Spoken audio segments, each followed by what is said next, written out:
তার একমাত্র প্রিয় বন্ধু ভার। বুঝলি, সকালে কলেজে থাকবো আর রাতে এখানে এই করে চলে যাবে মনে হয়। কোন পেট্রোল পাম্প? যেটা আরে সব বুঝছি, কিন্তু আমার সিচুয়েশনটা দেখ, আমাকে এই জবটা করতেই। অর্জুন হাঁটতে হাঁটতে পাম্পের কাছে এলো। চাবিটা পকেট থেকে খুঁজে তালা খুলে পাম্পের অফিসে ঢুক। হ্যাঁ, অপেক্ষা করেই আছি, কিন্তু কার বা কিসের জন্য সেটাই বুঝতে পারছি না। তারপর বাথরুমে ছুটে গেল। একটা পুরনো খবরের কাগজ রাখা আছে, করে পর্দা টেনে দিল। তারপর আস্তে আস্তে ধরতে পারল না দিল, আর হাওয়ায় ভাস উল্টো দিকের দেয়ালে পিঠ ভেঙে যাবে।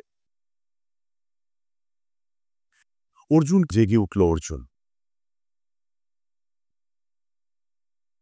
ওরে নবীনদরকে দেখালো।